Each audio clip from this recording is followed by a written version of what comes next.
So, Channel Awesome is in trouble recently due to the allegations by its former creators. I frequently watch Channel Awesome and I like the Nostalgia Critic videos. I have watched almost all Nostalgia Critic videos. I am a fan of Nostalgia Critic. Doug Walker was an inspiration to me. I used to watch the Nostalgia Critic videos and think to myself that I too want to do this one day. But this controversy is sad. It looked like the communication between the management and the creators sucked. The creators didn't even know that there were rules and guidelines, and under the company policy, it was written coming soon. They communicated via Skype chat and calls. I like watching the Nostalgia Critic. I have watched almost all of the Nostalgia Critic videos, even the old ones. I like Doug's work, but it seems like Doug has a big ego. It felt like all the importance was given to him. It said that Doug even had trouble understanding how to record his commentaries. The management of Channel Awesome considered conventions as a waste of time because Doug had a bad experience. It seems like everything was about Doug. The creators had to fight to get slots for the day because Nostalgia Critic had most of the slots. Channel Awesome also raised $90,000 from Indiegogo for making a game show, but they didn't make a game show. Looks like their intention was to run away with the money, but Indiegogo threatened to investigate. They make a game show called Pop Quiz Hot Shot, but that show doesn't even look like a $90,000 game show. Everything was bad. The props were bad, names written in chalk. It hardly felt like $100 game show. The Indiegogo investigation stopped because at least trying to make a crappy game show counts as effort. That really sucks. And there are other complaints about not getting paid for Channel Awesome movies. Channel Awesome said that they paid them in exposure. That really doesn't feel good. Doug used to tell the creators to act like him. How's that possible, Doug? They are different characters. People got injured during the shooting of the movies, but no medical assistance was given to them. There was a scene in which a creator was taped to a wall upside down, but they left her there so long that the creator passed out. Channel Awesome did not take responsibility of the injuries. The creators were contractually obligated to appear in the movies. There was a scene to be shot in a basement, but the creators were put in the basement for a long time. When there were plot holes pointed out by the creators, Rob would say, "Oh well, plot hole." Looks like the creators were not even allowed to say their opinions. And then there's the Patreon thing. Obscurus Lupa sets up a Patreon and tries to put the link beneath her videos, but the links won't show up because they were disabled. Wishart tells her that they won't allow crowdfunding or Patreon links because it's e-begging. No, it's not. It's a good opportunity to earn money. Wishart seems like an asshole. What about the Indiegogo money you raised, huh? You didn't even use it. Then there's Rob Walker, who also seems to have a big ego. He says that Patreon and mid-roll ads are a slap to the face to the fans. Hey, but what about the Indiegogo money you raised? Wishart used to bully people who raised grievances. Then after that, Wishart shows how much of an asshole he is by firing Obscurus Lupa because she didn't attend a Skype call because she was AFK for 15 minutes. 15 minutes! This shows that the management of Channel Awesome was complete garbage. When Mars Girl made a Blip TV account, Wishart got really angry, but when Mars Girl said to him that Linkara too has made a Blip account, he backed off. Wow, Wishart! Holly Brown was the HR of Channel Awesome. She used to work really hard, even on weekends, and used to work hard more than any creator did on Channel Awesome. Wishart and Mike Ellis almost got into a fist fight with each other. Ellis once got really angry at Holly Brown and threatened to fire her. After that, Mike Ellis got fired, and the situation was so dangerous that Channel Awesome put her in a safe house because they were worried that Alice would come after her. The creators even had baseball bats and a sword to protect her. Wow, working in Channel Awesome was really dangerous.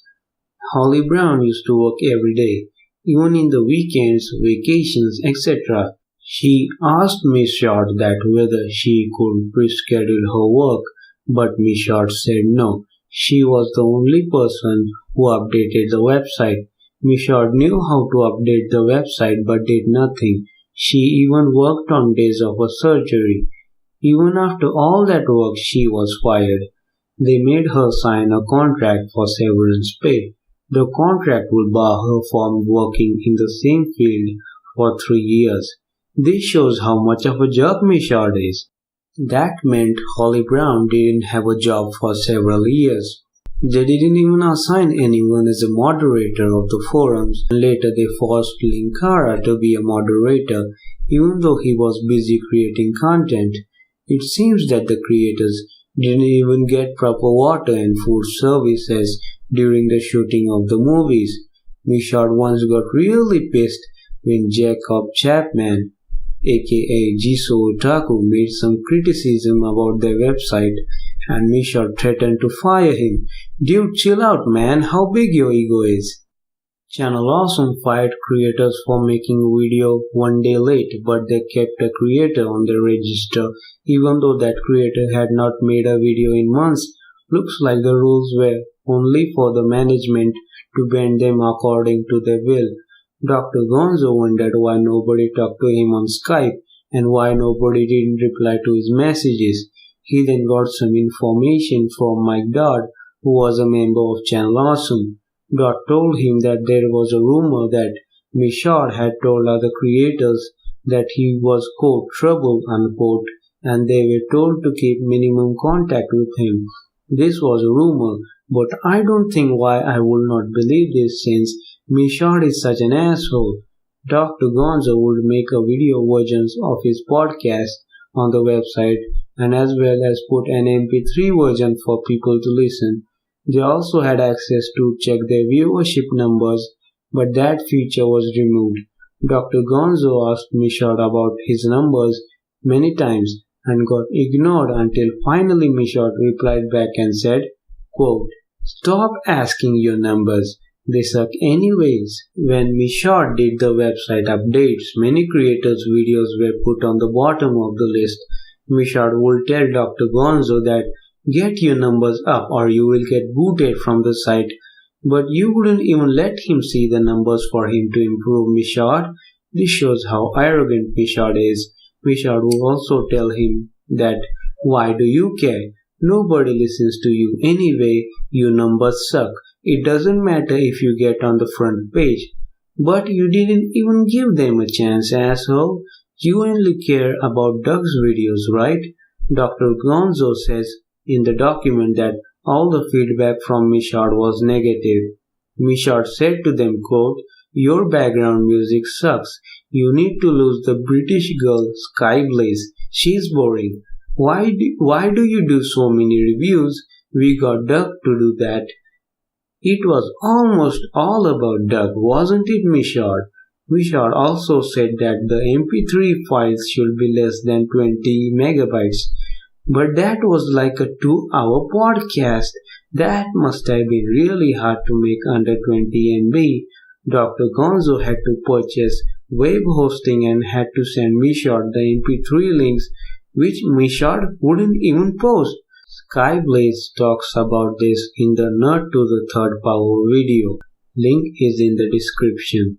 After Justin Carmichael, aka G Warrior, died by self-inflicted gunshot, Dr. Gonzo thought of an idea about making a tribute video, and Miss Short told him, quote, "Nobody knows who you are. They won't care anything you're gonna put together. We're gonna have Doug or Lewis or someone put something together. Someone people actually come here to see," unquote. These creators were treated very badly. It seems like Miss Short didn't even care about the death and about making a tribute video. He just cared about the brand. According to Leon Thomas, aka the Renegade Cut, Mishar would stop talking in Skype chats completely. Mishar did not do anything. How did this guy get to manage this site? How did this guy get to own the Nostalgia Critic IP? There are also allegations against Jew Warrior for sexual misconduct, but there's not much proof. Mike Ellis, the COO of Channel Awesome, sexually harassed Sean Foss, aka Epic Fail, online. Mike called him sexual cupcake. That's so weird and gross. Mike kept messaging him and kept having conversations with him about weird stuff, and Sean got weirded out. Is this how you treat your employees?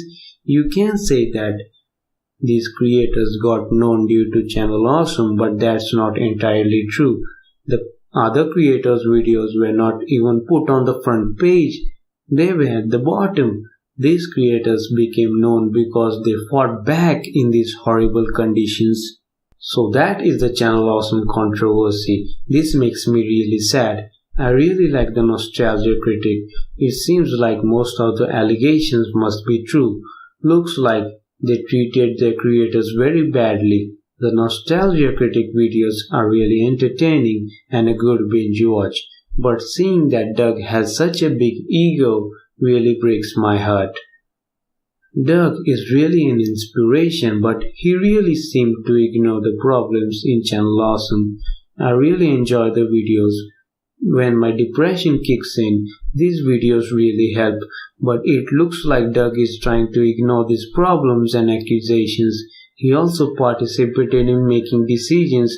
Channel Awesome posted a response about this document, but the response was very bad. Instead of answering or debunking the allegations, they try to escape these accusations with answers that don't make any sense. They also add a douchey sentence saying, "We deeply regret that you felt that way." Looks like Channel Awesome doesn't care about their past creators. It also looks like they don't care about their fans. Doug should himself make a response to address these accusations, but it seems like he won't do it. His ego won't let him do it. He can also try to leave Channel Awesome, but he doesn't own the Nostalgia Critic IP. He should try to leave and try to do the same thing with a different name, like the Good Old Days Critic, or Memory Critic, or Melancholia Critic. You should say something, Doug. If you won't say something, if the Channel Awesome management doesn't say something, it will feel like Channel Awesome consists of robots without any feelings who just churn out content. Have a good day.